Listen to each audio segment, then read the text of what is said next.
Hello everyone. तो आज हम इस नए लेक्चर में हैं। बेसिकली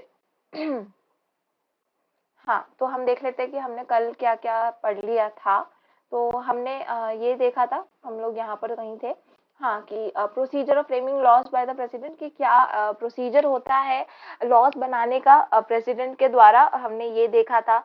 तो उसमें हमने देखा था कि जो बिल्स होते हैं वो दो ही तरह के होते हैं, ऑर्डिनरी बिल्स होते हैं, मनी बिल्स होते हैं। और ऑर्डिनरी बिल्स जो है वो कहीं पे भी जो है प्रेजेंट किए जा सकते हैं, लेकिन मनी बिल जो है वो सिर्फ क्या बोलते हैं अपने लोकसभा में ही प्रेजेंट होता है, हाउसेस ऑफ द पीपल में ही प्रेजेंट होता है। ठीक है, तो हमने ये सारी चीजें देख ली है। फिर हम आते हैं the procedure of passing a bill pay. तो इसमें हमने देखा था कि फर्स्ट रीडिंग और प्रेजेंटेशन ऑफ द बिल, ठीक है, कि जो पहली रीडिंग है या फिर प्रेजेंटेशन है बिल का, उसके बारे में हमने देखा इसमें। ठीक है, तो हम इसमें क्या पढ़ रहे हैं, इसमें हमने क्या पढ़ा, इस हेडिंग में क्या पढ़ी कि जो फर्स्ट रीडिंग होती है किसी भी बिल की, ठीक है, वो पहले तो परमिशन लेनी पड़ती है। किससे परमिशन लेनी पड़ती है? Chairman of the council of state, यानी कि जो स्पीकर है हाउस ऑफ पीपल का, लोकसभा का जो स्पीकर है या चेयरमैन है जो लोकसभा का, उससे पहले हमें को परमिशन लेनी पड़ती है, राइट। और साथ ही में क्या, हमको 1 मंथ पहले का नोटिस देना पड़ता है किसी भी बिल को प्रेजेंट करने से पहले कि हम प्रेजेंट करने वाले हैं। ठीक है, और फर्स्ट रीडिंग में सिर्फ कुछ नहीं होता है, सिर्फ उसकी हेडिंग बढ़ी जाती है और कुछ भी नहीं पढ़ा जाता है उसके बारे में। ठीक है, और हेडिंग पढ़ने के बाद वो किसको दे दिया जाता है? गैजेट ऑफ इंडिया में पब्लिश कर दिया जाता है। किसको? उस बिल को।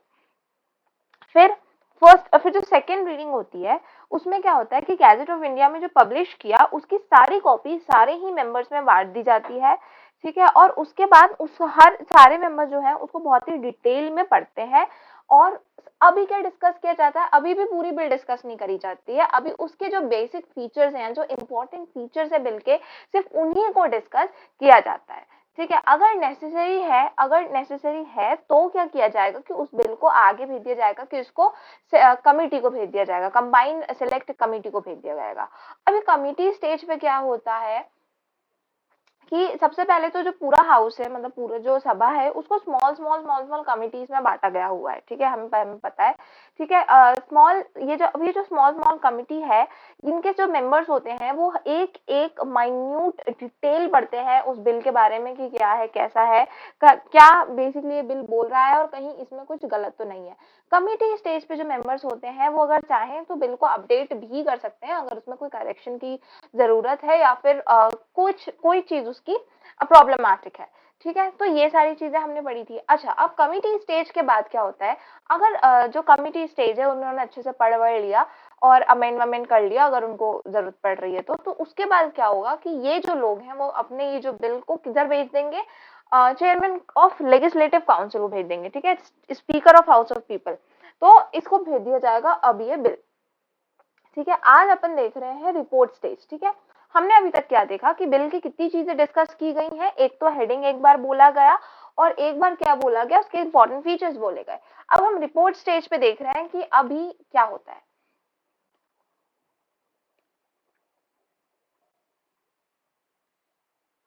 ठीक है, so copies of the report of the committee along with the amendment suggested are given to the members of the houses।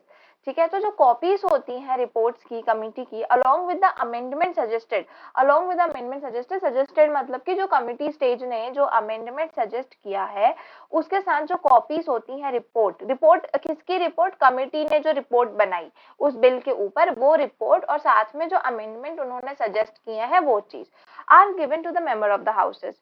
ठीक है, अब वो किसको दिए गए हैं? मेंबर्स ऑफ द हाउसेस को दिए गए हैं। द हाउसेस में accept the report of the committee as it is. ठीक है, अगर जो हाउस है वो चाहे तो उस रिपोर्ट को वैसे का वैसे एक्सेप्ट कर सकता है जैसे कि वो दिया हुआ है। House sorry House may accept the report of the committee as it is. Decision take place in the house of the bill। अब जो इसके ऊपर जो डिसीजन है वो कहाँ पे लिया जाएगा, कहाँ पे बनाया जाएगा? House on the bill. ठीक है, in the house on the bill मतलब कि हाउस में बनाया जाएगा। Detail discussion take place on every section of the bill, मतलब बिल में जितनी जितनी बातें लिखी हुई हैं, जितने सेक्शंस हैं, उस हर एक सेक्शन पे जो है एक डिटेल डिस्कशन होने वाला है हाउस में। In the end voting take place, ठीक है, मतलब अब क्या सबसे आखिरी में क्या हो रहा है, वोटिंग टेक प्लेस, मतलब कि वोटिंग करवाई जा रही है, किसकी वोटिंग कराई जा रही है, सारे मेंबर्स की वोटिंग कराई जा रही है हाउस के। If the bill is passed after voting then this stage is deemed to be over, ठीक है, अगर वोटिंग करने के बाद, जो है ये स्टेज पास, ये बिल पास हो जाता है तो ये स्टेज को हम ओवर मान लेते हैं, इस स्टेज तक हमारे बिल का सारा काम जो है हो चुका है, ऐसा हम मान लेते हैं। ठीक है, अभी अपन थर्ड रीडिंग करते हैं, मतलब हाँ, यहाँ पे अपन को एक चीज ध्यान देनी है कि यहाँ पे क्या हुआ, हमने देखा था इससे पहले कि पहले सिर्फ वो हेडिंग पढ़ी गई थी, फिर फीचर्स पढ़े गए थे, फिर कमेटी के द्वारा रिपोर्ट बनाएगी और रिपोर्ट को जो है चेयरमैन को भेजा गया। अब उस रिपोर्ट को जो है वो हाउसेस ऑफ पीपल वैसे के वैसे जो है एक्सेप्ट कर ले या तो, ठीक है, तो जो भी है उसके बाद इस रिपोर्ट पे अच्छे से डिस्कशन होगा, ठीक है, हर एक सेक्शन पे अच्छे से डिटेल में डिस्कशन होगा, उसके बाद इसके ऊपर वोटिंग की जाएगी और वोटिंग के पास जो है बाद जो है बिल को पास कर दिया जाएगा, अगर मतलब वोटिंग के अकॉर्डिंग। ठीक है, अब अपन थर्ड रीडिंग पे आ रहे हैं। After the report stage the stage of passing of the bill is called the last stage और द थर्ड रीडिंग। ठीक है, सबसे पहले हम इसको अंडरलाइन कर लेते हैं, हम क्या पढ़ रहे हैं, थर्ड रीडिंग पढ़ रहे हैं। आफ्टर द रिपोर्ट स्टेज, क्योंकि रिपोर्ट स्टेज की बात है ना, तो report after the report stage the stage of passing of the bill, जो स्टेज है बिल को पास करने का, is called the last stage और द थर्ड स्टेज। इसको हम क्या कहते हैं, लास्ट स्टेज कहते हैं या थर्ड स्टेज कहते हैं। At this stage, deliberations take place only on the main feature of the bill and not on every section of the bill. अब ये जो सेक्शन है इसमें क्या होता है, डिलिब्रेशंस मतलब डिलिब्रेशन मतलब कि जो बातें हैं, विचार है, वो किस पे होता है, बेसिकली जो मेन फीचर्स होते हैं बिल के उनके ऊपर बातें की जाती हैं, हर सेक्शन के ऊपर बात नहीं की जाती है। At this stage, no changes are made in the draft bill. अब इस स्टेज पे जो है कोई चेंजेस नहीं किए जाते हैं bill pay. If the bill is passed by the House, it is sent to another House under the signature of the Speaker or Chairman of the House. अगर इस हाउस के द्वारा ये सारे स्टेप ले लिए गए हैं और वोटिंग में भी इस बिल को जो है पास कर दिया गया है, तो ये बिल जो है इस हाउस से अनदर हाउस मतलब कि दूसरे हाउस चले जाएगा और उस पे क्या होगा, उस पे अपने जो चेयरमैन है उसका सिग्नेचर होगा कि हाँ इस बिल को जो है इस हाउस से पास कर दिया गया है। ठीक है, now sending bill in the second house, अगर हम सेकेंड हाउस की देख लेते हैं।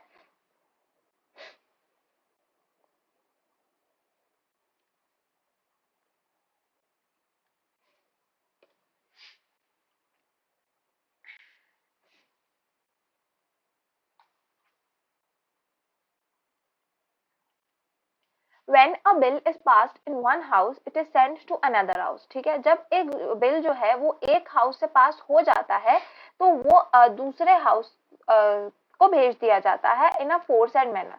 ठीक है, ये बस इतनी ही लाइन है and I think it's sufficient कि sending bill in the second house मतलब कि जब एक हाउस से पास हो गया तो उसको सेकंड हाउस में भेज दिया गया। आई डोंट थिंक कि इसके लिए एक हमें पॉइंट भी बनाने की जरूरत थी, इतना बहुत है। ठीक है, आगे हम देखते हैं accent of the president. When the bill is passed in both the houses of parliament, it is sent to the president for assent. ठीक है, जब बिल जो है वो पास कर दिया जाता है दोनों ही both the houses of parliament के द्वारा, तो इसको कहाँ भेज दिया जाता है, प्रेसिडेंट के पास भेज दिया जाता है फॉर एसेंट। ठीक है, after the assent of the president, जो प्रेसिडेंट का एसेंट ये जब हो जाता है तब बिल बिकम्स द लॉ। ठीक है, तब क्या होता है कि ये जो लॉ बिल है उसको एक नया लॉ बना दिया जाता है। And it is published in the government gadget. ठीक है, और फिर इसको कहाँ पब्लिश कर दिया जाता है, गवर्नमेंट गैजेट में पब्लिश कर दिया जाता है। On ordinary bills, the president may give assent or send it for reconsideration of both the house. ठीक है, जो ऑर्डिनरी बिल्स होते हैं उनके लिए प्रेसिडेंट जो है एसेंट दे सकता है, या फिर अगर उसको कोई बिल में प्रॉब्लम दिख रही है या उसको बिल में कुछ खराबी दिख रही है, उसको पसंद नहीं आ रहा है, तो वो बिल को वापस भेज सकता है रिकंसिडरेशन के लिए बोथ द हाउसेस के पास। रिकंसिडरेशन मतलब कि एक बार और देखो इस बिल को, मुझे ये चीज ठीक नहीं लग रही है। ठीक है, इसके लिए भेज सकता है प्रेसिडेंट अगर उसको बिल पसंद नहीं आ रहा है तो। If both the houses again pass the bill the president has to give assent. ठीक है, लेकिन अगर दोनों ही हाउसेस फिर से इस जो बिल को है पास कर देते हैं तो प्रेसिडेंट के पास और कोई ऑप्शन नहीं बचता है, उसको एसेंट देना ही पड़ेगा। एसेंट मतलब क्या, मतलब यहाँ पे कोई कंफ्यूजन तो नहीं है किसी को? एसेंट मतलब कि बेसिकली परमिशन, ठीक है, accent basically permission.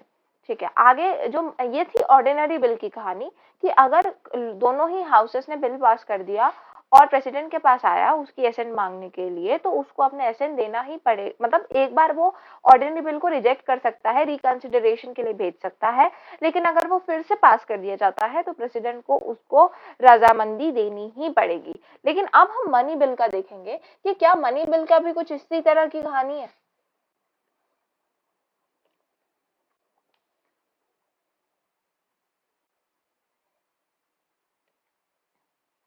Money bills are passed in a different manner, है ना। मनी बिल जो है उनकी कहानी थोड़ी अलग है। Money bills are introduced only in the house of people, ये तो हमें पता ही है कि मनी बिल जो है वो सिर्फ हाउसेस ऑफ पीपल में ही इंट्रोड्यूस की जाती है। The houses of people after passing a money bill send it to the council of states for consideration. ठीक है, तो जो हाउसेस ऑफ पीपल है, मतलब कि वो लोग हैं, वो मनी, ये जो मनी बिल को पास करने के बाद इसको कहाँ भेज देते हैं, काउंसिल ऑफ स्टेट यानी कि राज्यसभा को भेज देते हैं कंसिडरेशन करने के लिए। ठीक है, लेकिन क्या ही कंसिडरेशन, अगर हम देखें तो it has to pass it within 14 days, मतलब कि जो राज्यसभा है उसको ये 14 दिनों के अंदर वापस पास करना पड़ेगा। Even if the council of state suggest some amendment, the bill is deemed to have been passed in the same form in which it was passed by the House of People। ठीक है, अगर even है, मतलब council of state जो है अगर कुछ amendment suggest करता है, अमेंडमेंट इन द सेंस कि उसने मनी बिल में अगर उनको कोई प्रॉब्लम दिख रही है या फिर उनको कुछ चीज अपडेट करनी है तो वो सिर्फ सजेस्ट ही कर सकता है। तो अगर वो कोई सजेशन भी करता है तो भी बिल जो है, तब भी बिल को जो है पास करना ही पड़ेगा सेम फॉर्मेट में जैसे उसको मांगा गया है। ठीक है, in respect of financial matters powers of council of states are negligible. ठीक है, सॉरी एक minute second.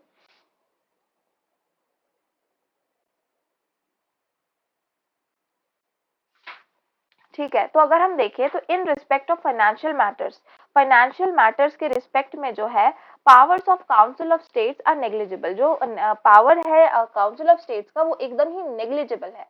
After passing of the bill in the house of people and after consideration of the council of states, the speaker of the house of people after its signature and authentication send it to the president.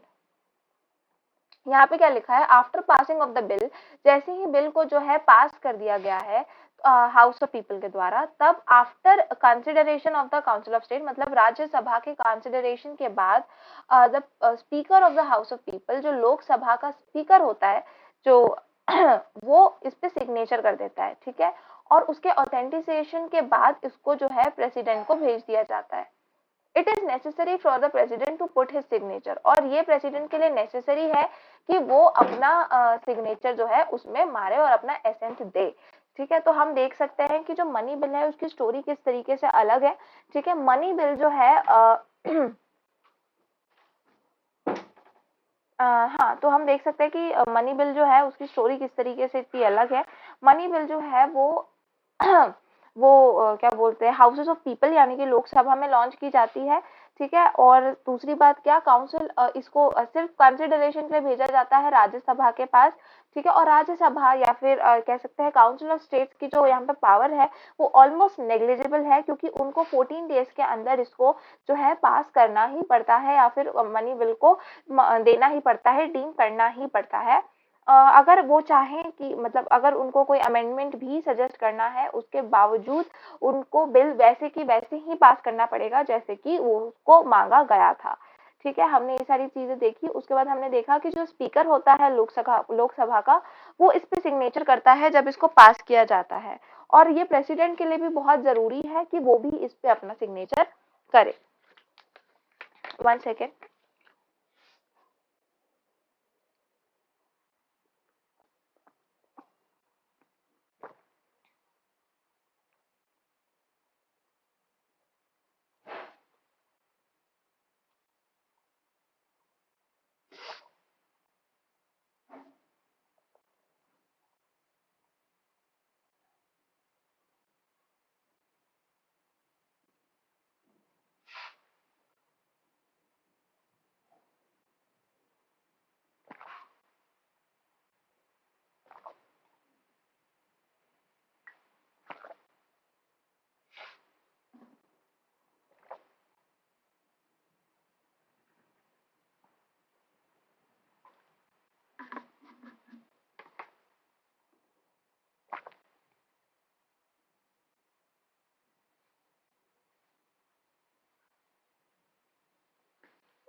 ठीक है, आगे हम देख रहे हैं। पहले हम एक काम करते हैं कि यहाँ पे जितनी चीजें इंपॉर्टेंट है, जो अभी हमने पढ़ी है रिपोर्ट स्टेज से, वो उसके पहले नोट्स बना लेते हैं। ठीक है।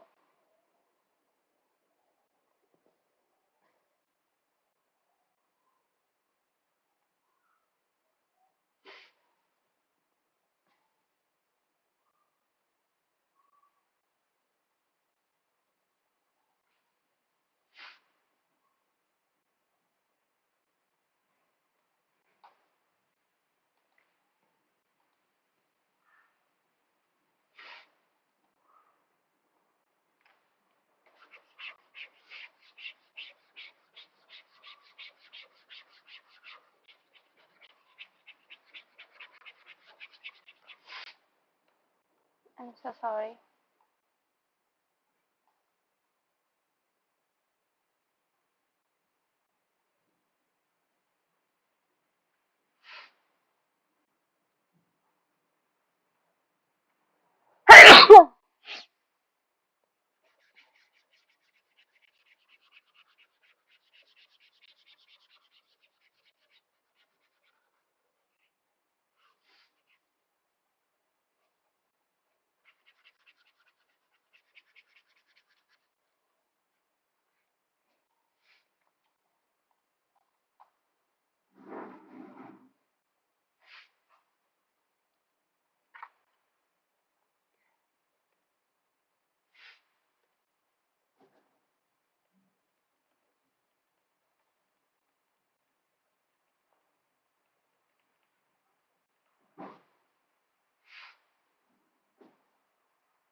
ठीक है, तो हमने सब कुछ देख लिया इसमें रिपोर्ट स्टेज के बारे में। सबसे पहले क्या, copies of reports and amendment is given to the members, कि मेंबर्स जो है हमारे मतलब houses of the house of people के जो सारे मेंबर्स हैं, उनको जो अभी जो कमिटी स्टेज में जो भी रिपोर्ट बनी, वो रिपोर्ट पहले तो बांट दी जाती है। और मैंने जैसे कि बोला था कि जो कमिटी स्टेज है वो कुछ अमेंडमेंट भी सजेस्ट कर सकती है, तो वो अमेंडमेंट भी जो है इनको बांट दी जाती है। किनको, जो मेंबर्स होते हैं हाउसेस ऑफ पीपल के, उनको ये बांट दी जाती है। उसके बाद क्या होता है, डिटेल्ड डिस्कशन जो है वो किया जाता है हर सेक्शन ऑफ बिल के, मतलब बिल के जितने भी सेक्शन है उस पर अच्छे से डिटेल्ड डिस्कशन होती है। फिर क्या, उसके बाद अब इसी बिल के ऊपर वोटिंग की जाती है पूरे लोकसभा में, कि कितने लोग जो है इस बिल के फेवर में हैं और कितने लोग जो है इस बिल के फेवर में नहीं है। ठीक है, फिर जब अगर मतलब वोटिंग्स अगर मेजॉरिटी वोट से जो है बिल पास हो जाता है, बिल मतलब बिल को फेवर मिल जाता है, तो इस बिल को जो है इस हाउस से पास कर दिया जाता है। मतलब बेसिकली वोटिंग हो जाती है और इस ये जो रिपोर्ट स्टेज है वो खत्म हो जाता है यहाँ पे। ठीक है, हम आगे आते हैं थर्ड रीडिंग पे।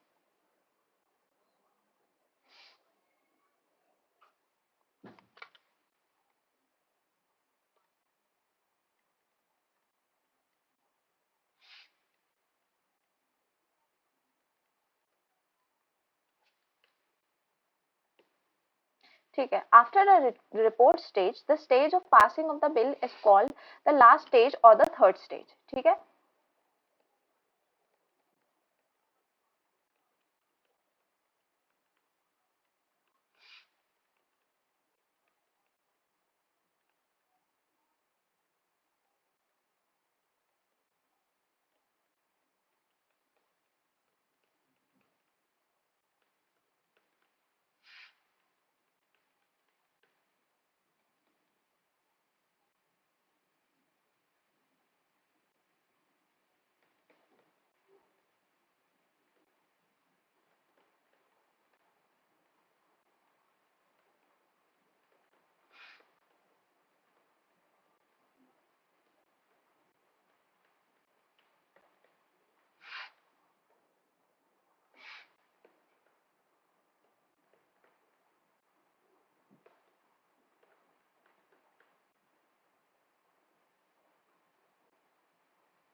ठीक है, तो ये है अपनी थर्ड रीडिंग। ठीक है, थर्ड रीडिंग में अपन ने क्या किया है, ये थर्ड रीडिंग जो है वो सबसे पहले तो लास्ट स्टेज है या फिर अपन इसको थर्ड स्टेज है, मतलब कि बेसिकली लास्ट स्टेज है बिल की। अब कहाँ पर, अपने लोकसभा में, हाउसेस ऑफ पीपल में। ठीक है, यहाँ पे इसको हम ये भी कहते हैं stage of passing of the bill की, मतलब ऑब्वियस सी बात है कि यहीं पे जो है डायरेक्टली जो बिल है वो पास हो रहा है। ठीक है, अब यहाँ इस स्टेज पे जो है डेलिब्रेशन पूरे बिल पे नहीं होते हैं, सिर्फ मेन फीचर्स जो होता है बिल का उसी पे डेलिब्रेशन किया जाता है। ठीक है, और यहाँ पे जो अपना जो चेयरमैन है या फिर अपन इसको जो स्पीकर भी कहते हैं हाउस ऑफ पीपल का, उसका सिग्नेचर लगता है और ये सिग्नेचर मारने के बाद जो है इस बिल को आगे भेज दिया जाता है, और आगे मतलब कहाँ, दूसरे हाउस में भेज दिया जाता है। तो बेसिकली फर्स्ट हाउस की जितनी भी चीजें होती हैं वो इस थर्ड रीडिंग पे आके खत्म हो जाती है, अगर कोई बिल थर्ड रीडिंग तक पहुंच पाया तो। ठीक है, उसके बाद यहाँ पे एक और पॉइंट दिया हुआ है, क्या दिया हुआ है, sending bill in the second house. Sending bill in the second house का क्या मतलब है कि बेसिकली इसमें कुछ भी नहीं है इस पॉइंट में, बस ये बोला गया है कि एक बिल जब एक हाउस से पास हो जाता है, लोकसभा से पास हो जाता है, तो इसको जो है सेकंड हाउस में भेज दिया जाता है, बस ये बोला गया है यहाँ पे, है ना। तो ठीक है, तो सिर्फ ये बोला गया है यहाँ पे कि अगर एक हाउस से पास हो जाता है तो अगले हाउस में भेज दिया जाता है, तो मुझे नहीं लगता कि यहाँ पे कुछ ऐसे लिखवाने जैसा है। मैं एसेट ऑफ द प्रेसिडेंट को लिखवा देती हूँ। ठीक है।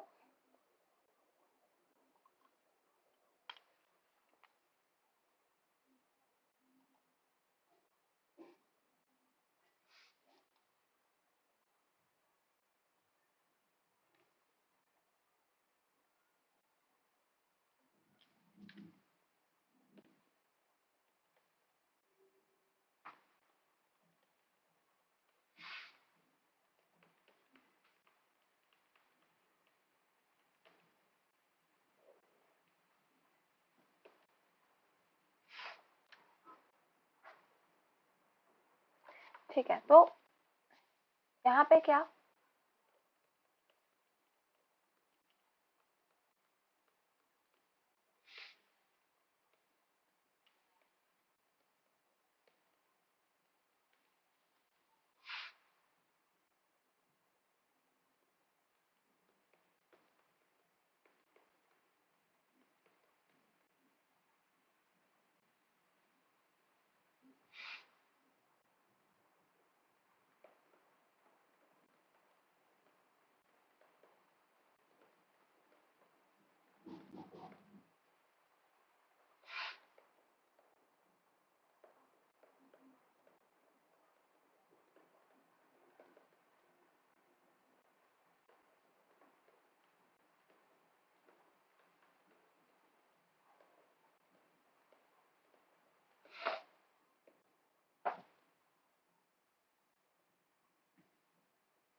ठीक है, तो हमने इसमें क्या देखा, एसेट ऑफ प्रेसिडेंट में क्या देखा कि जब दोनों ही हाउसेस से जो है बिल को पास कर दिया जाता है तो इसको किधर भेज दिया जाता है, प्रेसिडेंट के पास भेज दिया जाता है उसकी परमिशन के लिए। ठीक है, अगर परमिशन मिल जाएगी किसी भी बिल को, मिल मतलब प्रेसिडेंट अगर परमिशन दे देता है, अपनी असेंट दे देता है किसी भी बिल को, तो क्या होगा कि वो बिल जो है एक लॉ बन जाएगा और उस लॉ को जो है गवर्नमेंट गैजेट में जो है पब्लिश भी किया जाएगा।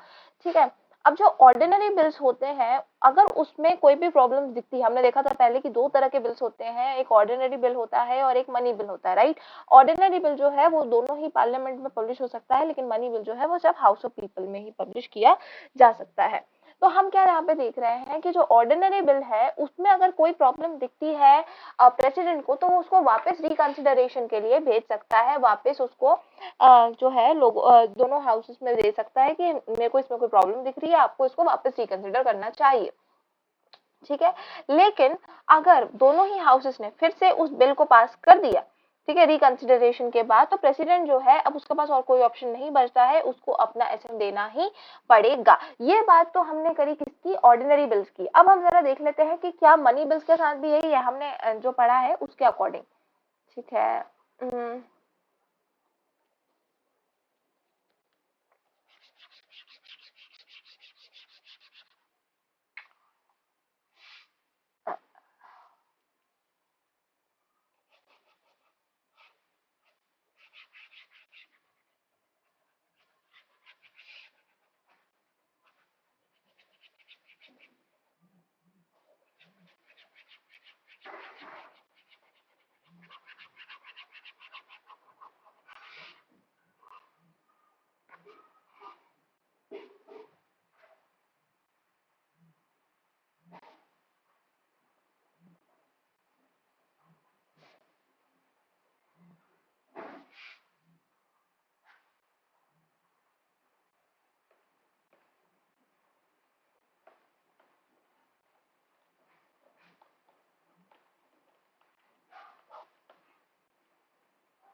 ठीक है, तो हमने इसमें क्या-क्या देखा, मनी बिल में हमने क्या देखा कि सबसे पहले तो ये सिर्फ लोकसभा या फिर हाउसेस ऑफ पीपल में ही इंट्रोड्यूस किया जा सकता है। सेकंड हमने देखा कि मनी बिल जो है अगर पास पास हो जाता है हाउस ऑफ बिल, सॉरी क्या बोल रही हूँ मैं अभी, अगर मनी बिल जो है वो पास कर दिया जाता है लोकसभा के द्वारा या हाउसेस ऑफ पीपल के द्वारा, तो इसको कहाँ भेज दिया जाएगा, काउंसिल ऑफ स्टेट्स में भेज दिया जाएगा। अगर काउंसिल ऑफ स्टेट्स में ये चले गया है तो इनको जो है 14 डेज के अंदर नेसेसरी बिल को जो है डीम करना पड़ेगा। ठीक है। हम इस चीज से हम देख सकते हैं कि अगर हम फाइनेंशियल मैटर्स की बात करें तो जो अपना राज्यसभा है उनकी जो पावर्स है वो थोड़ी कम है। ठीक है, अभी हम आगे देख लेते हैं executive.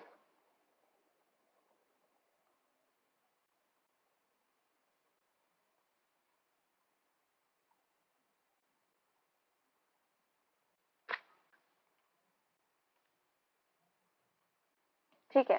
So the executive is another important organ of the government. We already know कि जो executive है वो भी एक बहुत important part है, actually third organ है government का। ठीक है, for efficient functioning of all the organs of the government, it is the executive which is responsible। ठीक है, अगर एक proper function हो रही है सारे organs of government की, तो उसके लिए जो है executive एक अच्छा factor है, एक responsible factor है। ठीक है।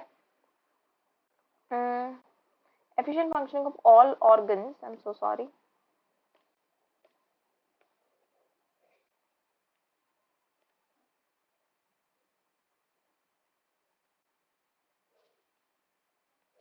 इन our country we have federal system. ठीक है, हमें अच्छे से पता है कि हमारे कंट्री में जो है हम एक फेडरल सिस्टम के उस पे चलते हैं।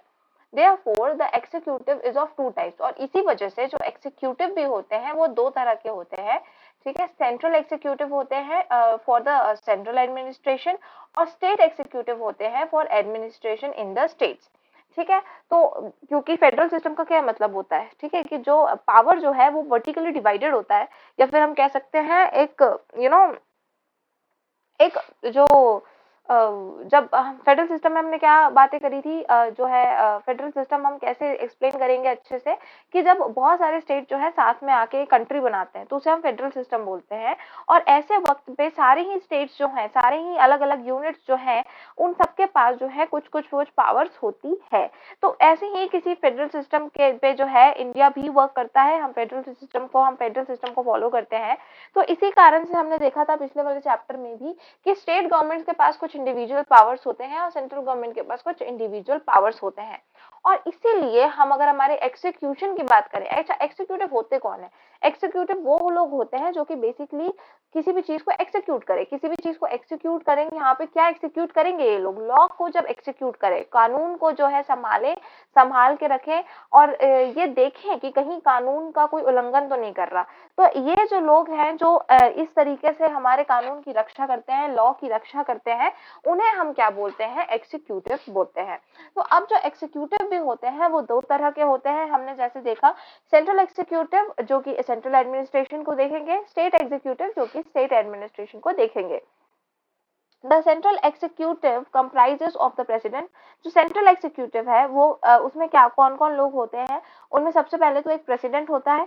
ठीक है, एक प्राइम मिनिस्टर होता है और एक कैबिनेट ऑफ मिनिस्टर्स होते हैं। ठीक है, तो हम इसमें देख लेते हैं जो सेंट्रल एग्जीक्यूटिव में कौन कौन होता है, comprises of president, prime minister and the cabinet of ministers. First president of India was, अभी ये क्योंकि ये भी एक बहुत इंपॉर्टेंट चीज है कि जो फर्स्ट प्रेसिडेंट होती है हमारी देश की, वो कौन थे, डॉक्टर राजेंद्र प्रसाद। ठीक है, and first prime minister was PT Jawaharlal Nehru. और जो प्राइम मिनिस्टर थे फर्स्ट हमारे देश के, वो कौन थे, जवाहरलाल नेहरू। ठीक है, तो हमने ये चीजें देख ली एग्जीक्यूटिव के बारे में। ठीक है, आगे बढ़ते हैं।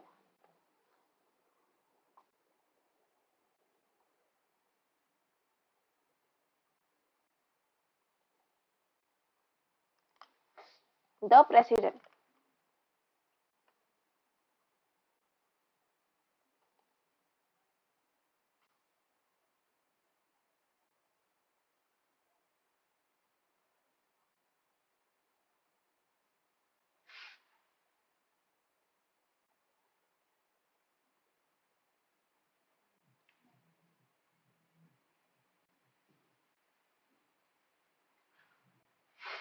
Sorry, so the president, the head of the Indian union is the president, ठीक है। तो इंडियन यूनियन का जो हेड है वो कौन है? प्रेसिडेंट है।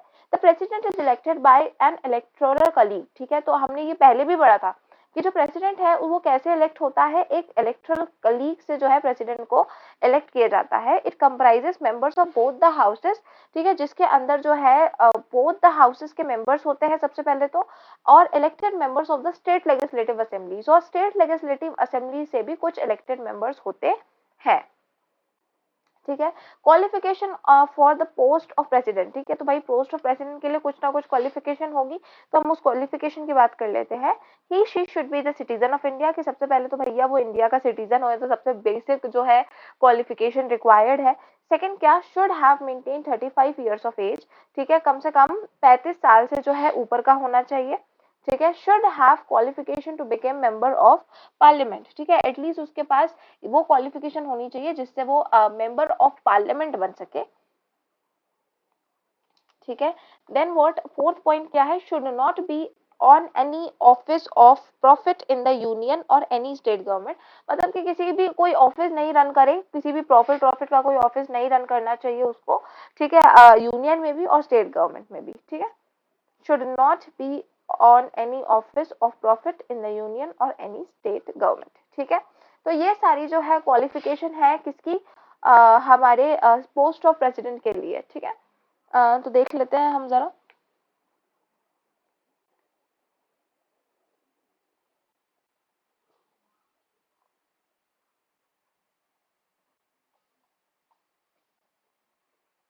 हम एक काम करते हैं, सबसे पहले हम इन दोनों के बारे में लिख लेते हैं, एग्जीक्यूटिव और प्रेसिडेंट के बारे में जो इंपॉर्टेंट चीजें हैं वो लिख लेते हैं, उसके बाद जो है हम आगे बढ़ेंगे।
ठीक है, तो ये हमने क्या देखा, एग्जीक्यूटिव के बारे में देखा। तो सबसे पहला जो इम्पोर्टेंट पॉइंट होगा एग्जीक्यूटिव के लिए, वो तो यही है कि ऑर्गन ऑफ गवर्नमेंट है सबसे पहले तो।